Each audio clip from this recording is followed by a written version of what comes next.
Tukul Arwana saat ini tengah berjuang melawan penyakit yang dialaminya. Seperti yang diketahui, kalau Tukul Arwana adalah sosok yang pekerja keras. Tentu saja dengan sakit yang dialaminya, ia akan berjuang sekuat tenaga. Para rekan sesama artis pun mendoakan agar Tukul Arwana bisa kembali sembuh. Tentu saja biaya untuk pengobatan Tukul Arwana mengeluarkan biaya yang banyak. Dalam acara di Indosiar, rekan artis pun memberikan uang 100 juta rupiah untuk keluarga Tukul Arwana, dilansir YouTube Indosiar Selasa 11 Januari 2022. Fans saat ini begitu rindu dengan sosok komedian Tukul Arwana. Sejak dirawat untuk penyembuhan, Tukul Arwana tak lagi menghiasi layar kaca hiburan.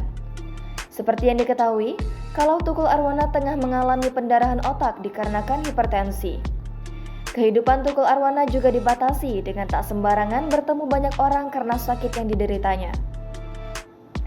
Kini beredar video Tukul Arwana berusaha menyembuhkan diri setelah dirawat di rumah sakit, dilansir dari Instagram insta_julid Selasa 11 Januari 2022. Ditemani oleh keluarganya, Tukul Arwana tampak menjalani segala proses untuk kesembuhan totalnya. Terlihat juga Tukul Arwana tengah dicium oleh anaknya Egy Prayudi.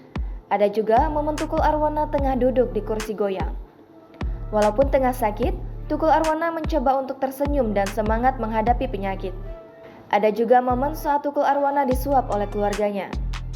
Beredarnya video Tukul Arwana tengah menjalani perawatan menuai komentar warganet agar sang komedian bisa sembuh kembali. Jangan lupa subscribe, share, komen, dan like ya!